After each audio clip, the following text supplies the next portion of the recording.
Indeed. Right, let's get straight into the action. We've just done the live watch along of Chelsea versus Manchester City.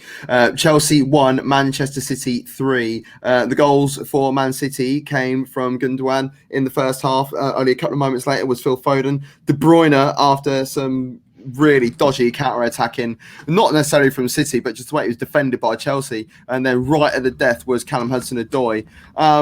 It's a massive result for Man City because of where it leaves them in the league at the moment. But this has major implications on what happens with Chelsea, doesn't it, Colin? Yeah, I genuinely, obviously, we were talking about it during the live stream. I genuinely see that this could be the start of the end for Frank, to be honest. I mean, we were talking about their last 5 or 6 results in the Premier League, which now read that they let's just get this up quickly so I get this right. So obviously they lost to City today, 3-1. So their last games, they lost to City, they drew with Villa, lost to Arsenal, obviously, beat West Ham, but then before that they lost to Wolves and Everton. This is a really bad run of form for a team that have spent a lot of money. There was a lot expected of them. And do you know what? A 3-1 result today, I think it flatters Chelsea. I think it could have been way worse. For them to even score is flattering. And it like a 3-1 scoreline doesn't tell the story. Chelsea were second best in every single aspect of the game today, every part of the pitch. They were really, really, really poor. It wasn't just a loss. It was a bad performance. It's not great, is it, Ed? Where's your head with that? I mean, we've already alluded to how they played, and I say alluded, we've just stated facts. They were poor today. But this is an ongoing problem. I think I see that they drew with Wolves, they lost 3-0 to Arsenal. They lost to Wolves, didn't they? Lost to Wolves. They drew with Villa, wasn't it? Oh, they drew with Villa, excuse me. But the problem is they've been getting away with it in terms of public scrutiny, perhaps fan scrutiny. Frank's adored by the fans, and I think it's unfair for any club to be talking about the sacking of a manager. But let's take the legend aside. They've spent a lot of money, whether he wanted them or not. That money has been spent, and the results need to come in. They have to come in, and they're not going to sack themselves, so they will sack Frank Lampard. But I don't expect him to be sacked at any point during the season. But if it gets to summer and he's not achieved what he should, expect the inevitable. You've got to look at managers that are available and managers that are not necessarily available but could come in and do a job. Allegri isn't a name that I mention a hell of a lot because it's someone that I really wanted at Arsenal. But if they do get rid of Frank midway through the season, apart from Gus Hiddink, which is always the go-to for Chelsea, I can't see anyone coming in to do a part job. They will want to come in at the beginning of the pre-season, do their pre-season and come in. During the live watch on that we were doing on the previous show, is that Tuchel's name is getting mentioned a lot. I think that is a backward step for Chelsea. I know he's got more experience than Frank Lampard has, but it's not the level of experience that is required at a club like Chelsea. No, Tuchel, like we were saying, that PSG team were by far and away the best team in the league. They still were managing to lose games, drop points. They lost French Cup finals. I don't think he's done enough there to warrant even being touted to come to the Premier League. And if he does, it's purely because he has a name.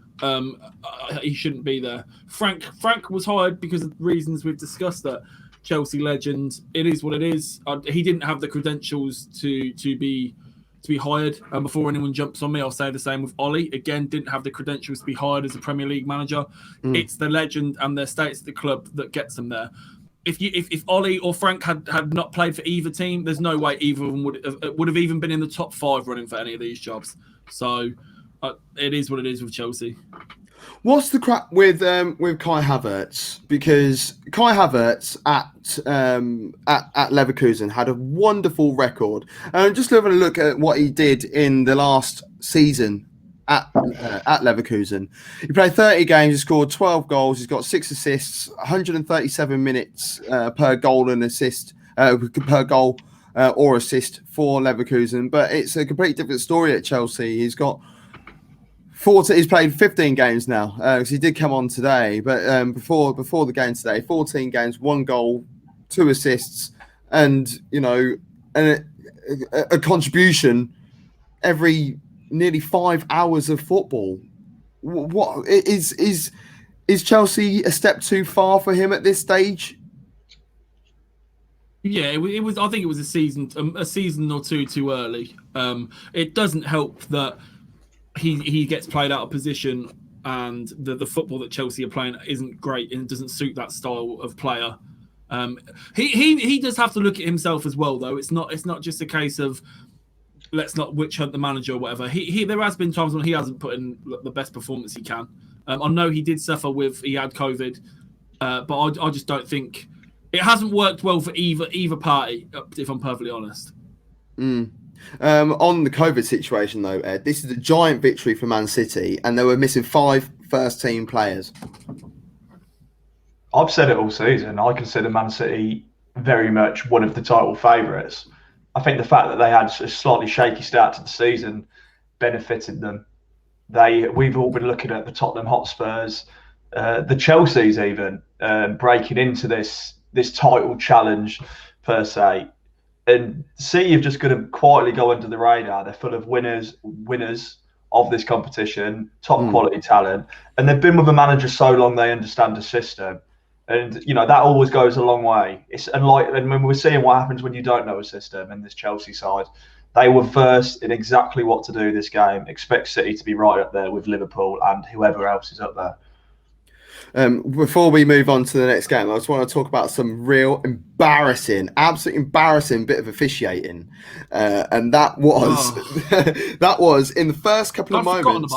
Yeah, I was about to move on. Yeah, there was a pass back that was given for the first time in the Premier League in 6 seasons, I think it was. But it wasn't even a pass back as far as I was concerned. It was on the halfway line, and Rodri's knocked it back to Diaz, who's completely let it go, and it's gone back to Stefan, who's on the edge of his box, and he's picked it up. But the free kick was taken outside the box, which is incorrect in law, and I would like to have known what would have happened if that ball did go into the back of the net, because even though it was a restart, it was incorrect in law, so therefore it could have caused a lot of implications. Yeah, I mean, where do you even start? Like, I don't think it was an intentional back pass. How can you give what was going through the ref's mind when the free kick was given outside the box? Unless we're sounding really stupid and there was a law change or something that we don't know about, then fair enough. But how you penalising a goalkeeper for picking the ball up in his area, the only place he's allowed to pick it up, and you've awarded the free kick outside the area. So, the scary thing is, no one seemed to notice. No one seemed to care. No one seemed to care. Even the commentators didn't care. No one was tricking their hands up. The players didn't even seem bothered. That's the level we're at in the Premier League. Unless we're being stupid and we've misconstrued a rule or whatever, but I don't even know anymore. And there was another moment in that game that pretty much summed up the game, and it was Timo Werner taking a corner. Now, I at first thought he kicked the corner flag. Do you know what he actually does? He's taking a corner with his right foot. I think he's trying to take it quickly and kicks his left ankle. He kicks himself. Oh my Lord. Okay. Even worse than kicking the corner flag. He literally kicks himself and almost injures himself, which sums up the day for both Chelsea and Werner, who had another abject performance. Kante was really bad as well.